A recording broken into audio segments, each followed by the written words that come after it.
So good evening, Doak cooks. This was supposed to be one of those videos where I walk you through something that you can't do because you don't own a rotisserie. Um, Notice how there's a big gap right here in my shot, how I'm missing a big kind of thing.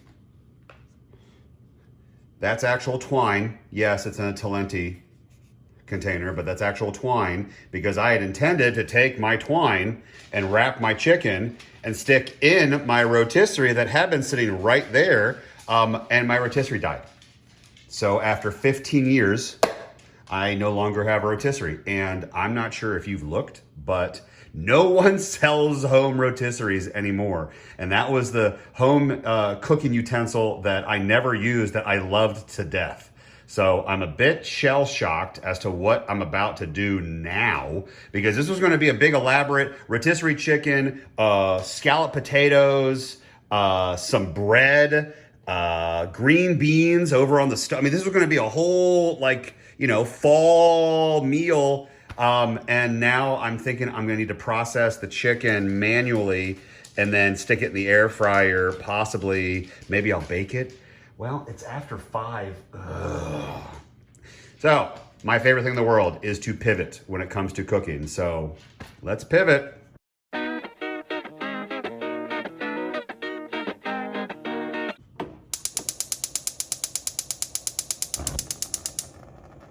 So, I'm sure I've mentioned it before. I'll mention it again. When you have a recipe that calls for boiling water or hot water, do not get your hot water out of your tap. Boil the water or microwave your water in a glass container. Do not pull your hot water out of your tap. Do not attempt, because a plumber once told me that if you're pulling hot water through your hot water heater, you run the risk of grabbing contaminants inside the hot water heater coming through your pipes, not being caught by the strainer of your faucet in your kitchen sink. So do not rely on the strainer of your faucet of your kitchen sink. Do not use hot water from your hot water heater to eat, consume, bake with, cook with directly. Boil your water either the old-fashioned way or with a microwave. So just a little PSA.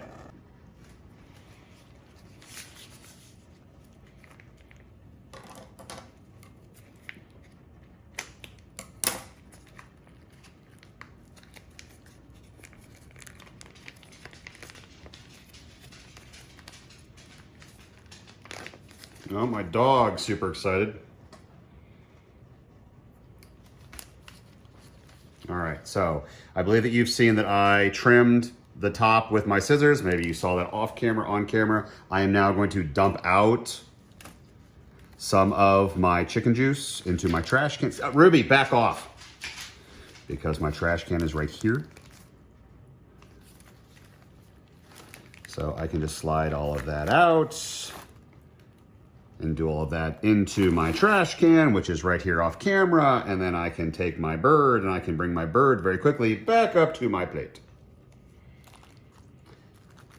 All right, so inside of my chicken, which is still a little frozen on the inside, I've been thawing it in the fridge for the past umpteen days.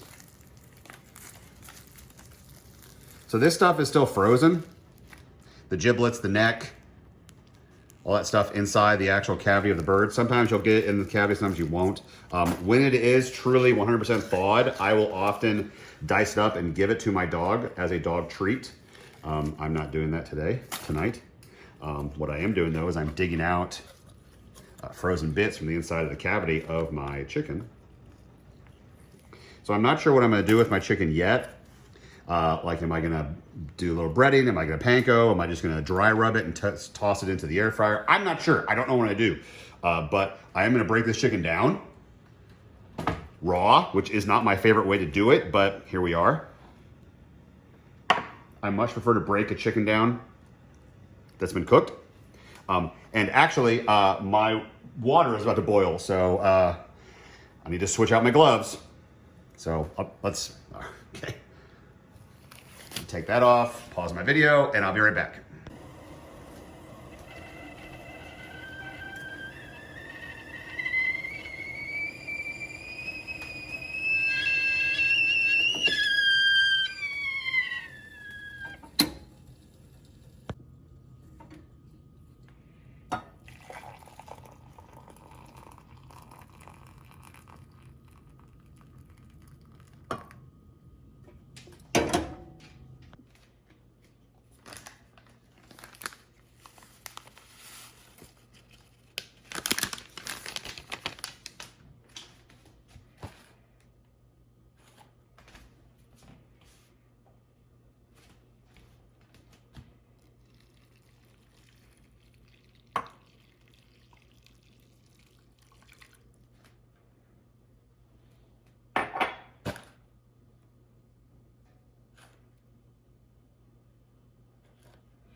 Okay, well, I've got 2 wings, 2 legs, 2 thighs, and 2 breasts.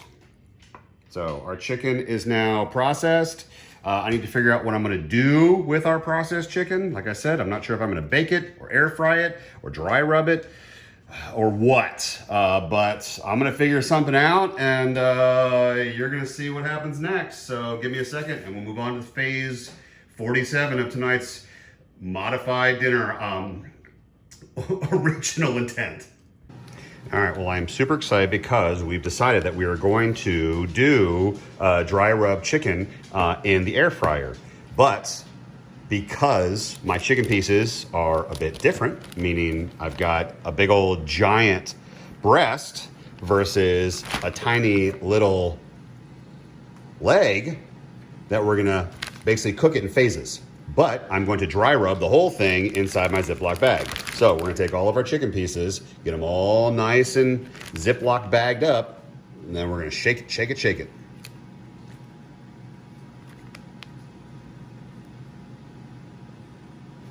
Actually, you know what? I'm gonna trim that tip while I'm here. Actually, you know what? I'll just process them up that way.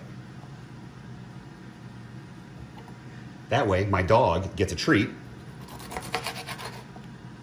and I don't have to be screaming at her the entire time off camera because she will not leave my kitchen. All right, sweet. Okay, cool. Now, so that's what we're gonna bag up. That is what I'm gonna give my dog. Here, hold on.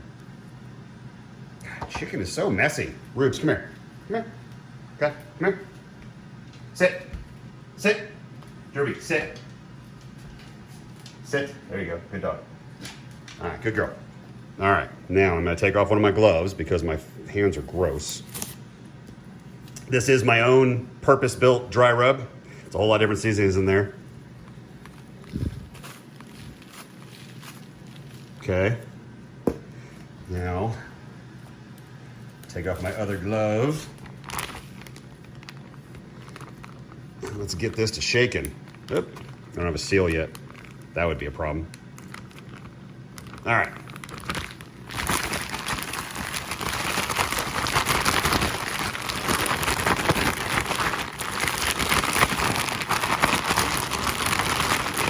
Just like the pros do. All right.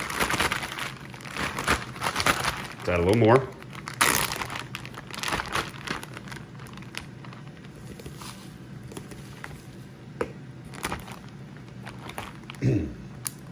And I'm okay with introducing air into this one because I want it to have some air, because I want it to puff up a bit so that I get even distribution of my seasoning. All right. And my dog is super interested now because I gave her one of her chicken treats. All right.